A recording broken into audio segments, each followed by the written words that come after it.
Welcome, welcome, welcome. Dr. Joe, how are you, sir? I'm doing good, Dr. Dave. How are you doing, man? Most excellent, most excellent. We'd like to welcome our viewers and listeners to another episode of Journeys of Not So Ordinary People podcast. That's right, you heard it here first. Journeys of Not So Ordinary People podcast coming your way. And today's topic is going to be on situational awareness. An interesting All topic to right. think about. So, Dr. Joe, in our usual format, one of us introduces the topic, then immediately pitches the ball to the other guy, All right. lets them try running down the field a little bit. So, what are your thoughts on situational awareness? That's a very good one. And it's funny because, being in the military, you hear that all the time. That's one of those things that should be in the forefront of your mind all the time because for what we do, the nature of our business.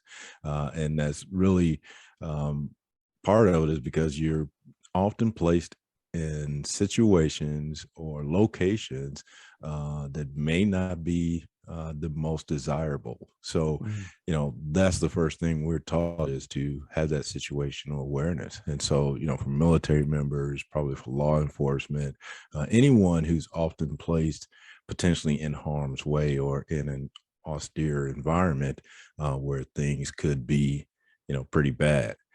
But what we want to talk about more, not necessarily that aspect of situational awareness, but what about in the corporate setting or in your organization? Mm. How does that apply?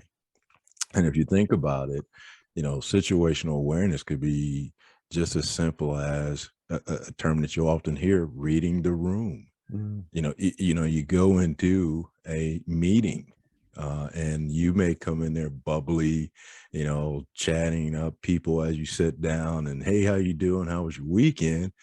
But the entire everyone else in the room may be pretty postured seriously and because there's a serious topic that's about to come. So you Right. know situational awareness is just being aware of what's going on around you, and again, that applies in corporate and meetings and family even. Again, you could come into, something could have happened and you weren't aware of it, and you walk into someone's house, and again, you're bubbly happy, and that's not That's not the the mood of the mood. room. So having that situational awareness is very important, and again, it could get you in and out of situations that may not be as pleasant. So just and that's funny because I've often been approached by people when I go out to conferences or meeting people for the first time, and the first thing they'll come up to me and say, "Hey, you were in the military, or you're in the military,"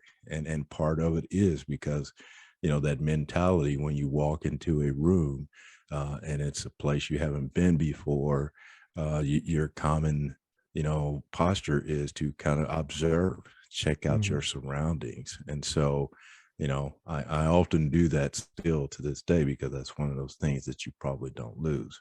So what are your thoughts, Dave, in terms of in the cultural or corporate America, what does situational awareness look like to you?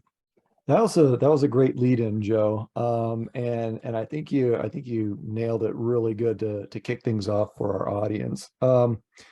For me, again, also prior military and law enforcement in the military Right. and a little bit Right. outside, situational awareness is very, very important, especially in a first responder or in Hmm. emergency type situations. And there are leadership styles that are associated with that. We're not going to go into that this time, but it's something to be aware of.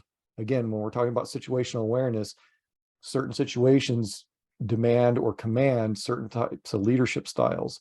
And the inverse of that would be responses from your staff. If you're not in a leadership position, how do you respond to those situations? So, one of the examples I want to put out there is when I worked for a defense contractor, I was tasked with providing situational awareness training to the executive leadership. And there was about 30 directors and VPs and above, 30 to 40. And it was interesting to see how they read the room differently than, let's say, line staff or managers just having a team meeting. It's just a different environment. So it's not that that they're different people. They're people are people, but it's the way they read the room or the expectations when they went into the room, and it was just an interesting dynamic. And part of the observation there, when we talk about situational awareness and observing, is not only your own situational awareness to your point, reading the room, but what is the room's situational awareness? What are the other employees or other members in the room? What is their level of situational awareness? And sometimes it's not there. Maybe they're still eating Right. lunch. Maybe they're Right. distracted. Maybe they're reading something, checking their email or something like that. We've all seen those cases during meetings or events where people are not necessarily plugged in to the event. They're distracted, and that detracts from situational awareness. Another facet of situational awareness, and you'd mentioned family, and we'll get back into that, is again, walking into new environments or a new room or a new environment, or maybe it's a meeting. Hey, you're sitting down with a peer or supervisor, and to your point, hey, who's this that walked in the room? Oh, that's a colleague of mine. Where's your colleague from? Are they HR?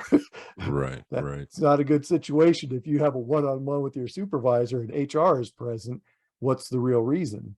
So, pay attention to your gut feel and, the spidey senses and the hair on the back of your neck, standing up. Pay attention to those things. It's not necessarily a bad thing when you recognize those feelings. It's a gut feeling to say, hey, pay attention. Something's different here. It could be good or bad. It could be indifferent. I've been in situations where I've gone in and the room has been kind of awkward, and I've noticed that it's awkward and I didn't understand. And then all of a sudden they start, the room starts singing happy birthday to someone. It's like, wow, I did not see that coming. So Right. again, Right. spidey senses and gut feel told me something was different. I didn't know what it was until it actually happened. So some things that we can do to practice situational awareness, and these are just some tips or tools that you can use out there, is start practicing when you walk into the room. To your point, Joe, observe. Just go in and Hmm. observe for 15 to 20 seconds. And then during a break, jot down what you can remember from that first 15 to 20 seconds.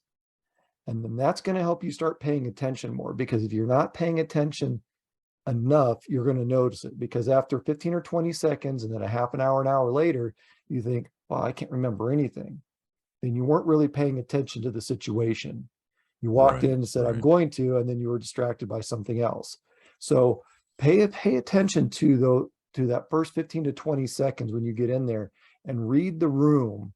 Pay attention. How many people are in there? What are they doing? What are they not doing? What types of people are in the room? What types of people are not in the room? What are people saying? What are they not saying? What are they doing? What are they not doing? This gets into reading between the lines, some people would say, but it's really the what's there, what's not there. You're looking at both sides of the situation. And that's what situational awareness is about. It's not just about the obvious, it's about what's not so obvious. And there are books out there that you can that have exercises like that. Go ahead, Joe. And I was just gonna say, I think that's the challenge right there. To me, Mhm. because when you brought up the scenario about the having to train the executives and they saw things different Mhm. than you may have seen it or other people have seen it, and I think that's the challenge because, like you said, you want to know what's there and not there, but at the same time, it's still about that reading between the lines Yeah. Yeah. because, like you said, the executive leadership team saw it one way, Yeah. where people, line staff, and managers saw it a different way Mhm. because their perception was different. So I Yeah. think that's the challenge of, when we walk in the room, what are we all seeing? Yeah. What differences are we seeing? Like you said, some people may view it as, yeah, these things are being done, and then other people may view it as, no, they're not being done. So I think Right. that's when we think about situational awareness. I think it is still some of that reading between the lines too, because not Yeah. everything is going to be that obvious. Right. And And I what think you perceive may be different what I'm perceiving. And exactly. that's a secondary exercise that when you're done, let's say you and I are in the same meeting and we say, yes, we're going to focus on situational awareness for the first couple of minutes. During a break, compare notes. What did you see? What did you not see? Right. And then Absolutely. and then Yeah. we share those notes that we took in our mind or jotted down, Right. and that helps us to understand the gaps for ourselves that we need to pay Yep. attention to. Yep. No, that's a very good exercise, a good point. And I hadn't really considered that, but that is a good idea to kind of close that gap Yeah. on what you see, what your peer sees, or the room sees. That's a And really it can good help you exercise. understand on where you need to focus and develop your Right. needs or Right. your awareness on Yep. things. In that event, in that situation where I was training the senior leadership group, the cool thing was they came in with a completely different perspective than I Right. did. Right. By the end, they totally got it, and they Right. had a completely different perspective, and that was a cool change. Same with line staff. When I taught this to line staff, you'd see them, and they'd come in, almost a little bit reserved, like a little defensive, like, what's this all Right. about? Right. And then it was like you start seeing the light bulbs go off in either group, and it's like things start clicking and they get it. It's like Right. it's one thing to say, and I'm going to use our backgrounds for example. Oh, there's four white squares. There's a circle up in the corner, and there's red, and there's us in the center. But what else is there? How many squares are within those squares? What are the colors of those squares? What is on the couch? What is not on the couch? What is Right. in the Right. logo? What is not in the logo? And that's the sort of thing that you need to pay attention to. Get you to start paying attention to the nuances and the details and some of the micro expressions or the smaller things that are happening. Who's talking to whom? Who's not talking to whom? What are the looks that are going back and forth? That can tell you a lot. And the other cool thing is this is not just limited to one organizational aspect within a company. If you're in sales or marketing, great tool. You're probably Right. already Yep. utilizing it. But if you're on the factory floor or you're on the front line of the service side of things, you may not be reading things as well as you could. You come a customer, maybe you're in customer service, and a customer comes up and they're really bent. Well, that's fine that you're trying to de-escalate the situation, but what are they really saying when Right. they're Right. upset? Is it Right. because of the situation that they were overcharged 15 cents, or was it something more than that? Is there something more going on? So we all have our good days and bad days, and sometimes we bring those good days and bad days with us. So that's part of situational awareness. Situational awareness can be as simple as walking down a hallway and paying attention to what's in the ground in front of you so you don't slip, trip, or fall. Right. So from a safety perspective. Well, I was going to go, you mentioned sales team and things like that, and facilitating training for a lot of years or teaching, Mhm. that is also a good tool to Absolutely. use. Again, if you're up in front of the room, uh, teaching or facilitating some type of training, and you're laughing at your own jokes, then everybody else is probably not getting it, or they're You're probably right. not on the same page as you. So you might want to change your Guilty. approach to, right. So, but sometimes you do get wrapped up in it. And this is great stuff. I know this has got to be the content you want to hear. So you're going to receive it the same way that I'm putting it out there. Right. So it just, yeah, I think it can help in that situation. And by the same token, being situationally aware on the shop floor, as you mentioned, Mhm. will could also be helpful. But I think it's also a combination of, getting to know your peers. Mhm. That is going to increase your situational awareness because, we always talk about knowing our peers enough to know when something's wrong with them.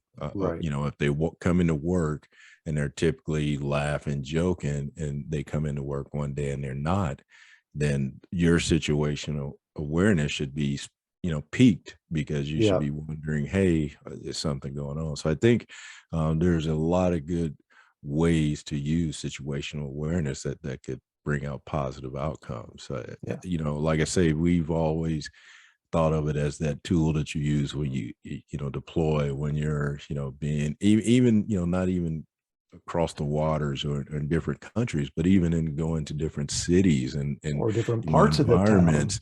Yeah. Exactly, you know where to go and where not to go just by the surroundings. When you drive into that neighborhood, what does it look like? Are people out playing, kids out playing in the street, or are they? Right. And I'm So just glad you brought that up. That was where I was going with this. Now let's take situational awareness beyond just the people aspect. And this gets kind of into the first responder, military environment, just as you Right. had mentioned. Yeah. What about going into a situation or an environment where there are no people? Right. You're going down that hallway. Maybe it's dimly lit, maybe it's brightly lit. You know, what is that hallway or what does that room look like? How many light bulbs are out? And from a law enforcement background, I think of, okay, what are the hiding places? Right. What nefarious, if someone was being nefarious, where could they be, or what could they be done, or what could have been done? And then that's when you start looking at the floors, the walls, the ceilings, the doorways, the exits. What's lit, what's not lit, what are the obstacles or the things that are in the room. Right. Is it Right. chairs, desks, computers? Is it equipment? Is it hardware? Is a library? It could be anything. Let's talk about library. You go into a library, you don't see anyone. What's that situation tell you? Or what does it not tell you? In a library, if it's quiet, that's probably a good thing. That's why people Right. go to libraries, if you still go to libraries. So situational awareness can go beyond just the people in the room, because sometimes there aren't people in the room. It Right. could be you're showing up because you work in a retail environment and you're unlocking the facility. Well, before you get to the door and touch that keypad, what does the parking lot look like? What does the lighting situation look like? Are there other vehicles in the parking lot? Can you see people in those vehicles? What's really going on around you? Right. And as trainers and facilitators and educators, um, Joe and I have had a lot of exposure to this. And, it gets back to when we start bringing the people aspect in. What are the people doing? Because you can have a very mixed audience. Some people may be more versed than others Right. on the topic. Some people may be more versed with electronics than other people. How are they working the computers or not working the computers? How are they interacting with each other or not interacting with each other? Right. How are Right. people grouped in the rooms or not grouped in the rooms? Right.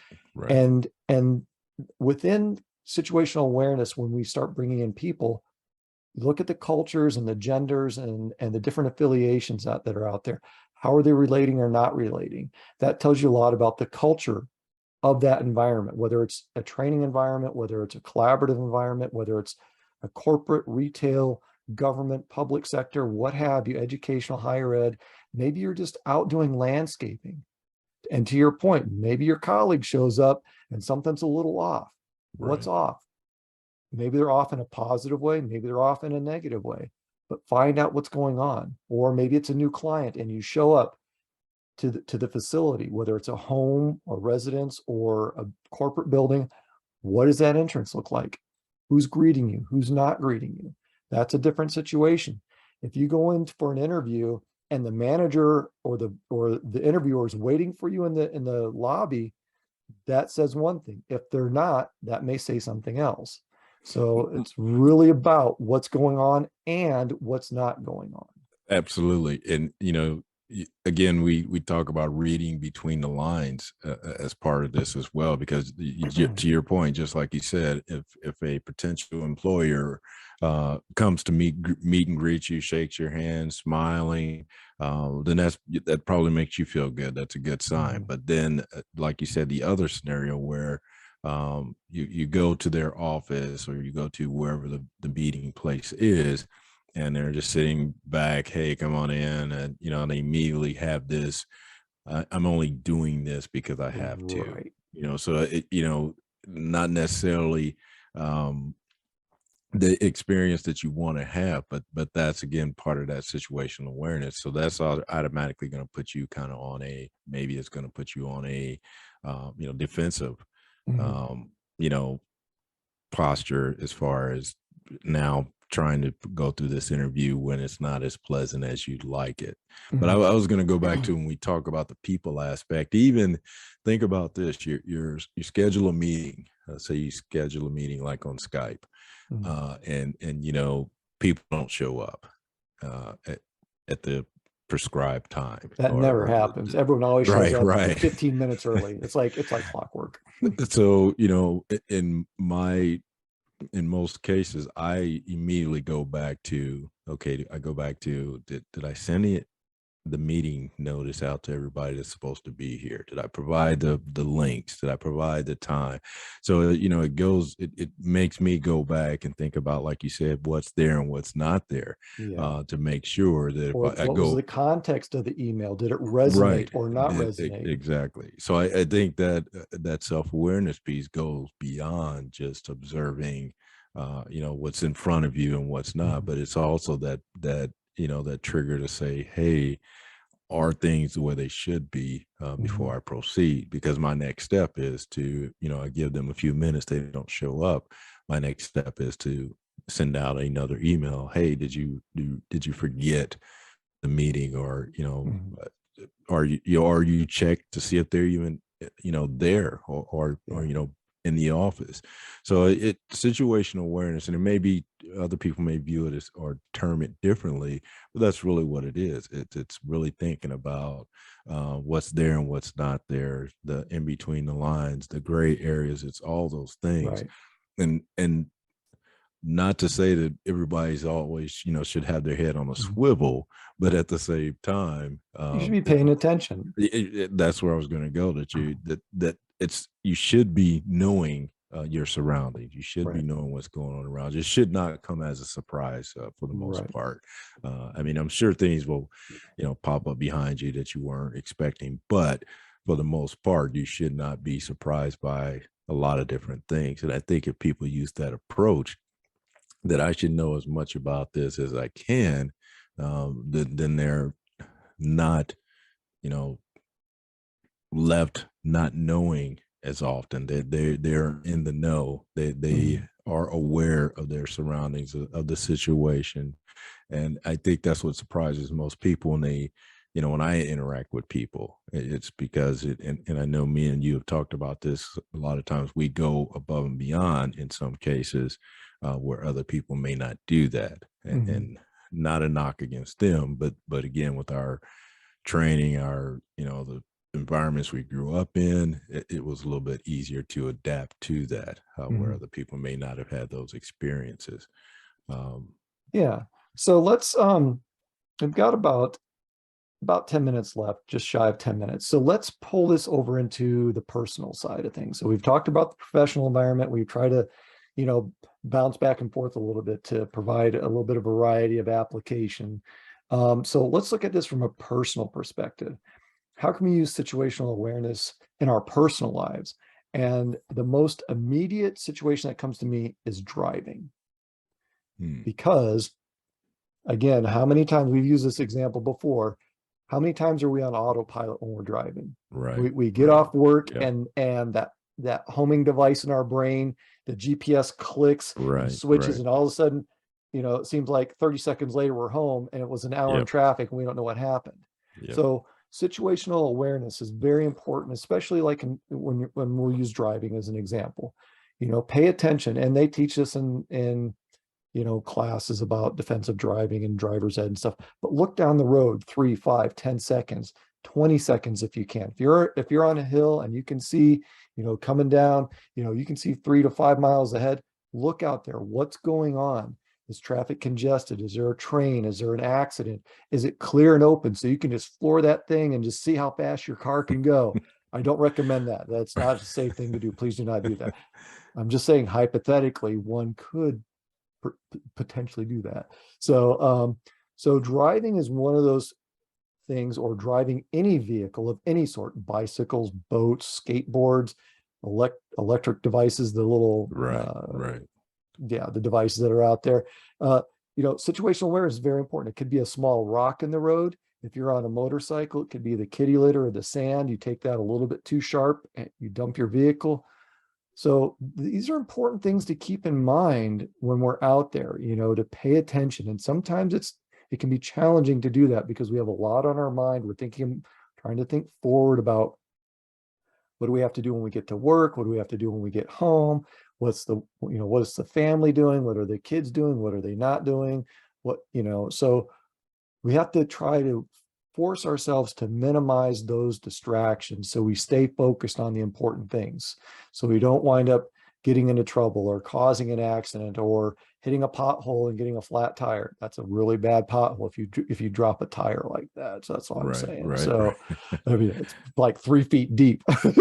So what are your thoughts on applying situational awareness to the personal environment? I know you've talked about family, so let's go ahead and pull on that one, or whatever you want to bring Well, into it. like you mentioned, I think the example of the car is a very good one because most of us do get on autopilot. I worked at locations 70 miles away, and so yeah, for me, that did turn into autopilot a lot of times, and that's not a good thing or not healthy Right. because, like you say, you wake up almost and it's like I'm there, and then you're Yeah. you're thinking, how did I get there?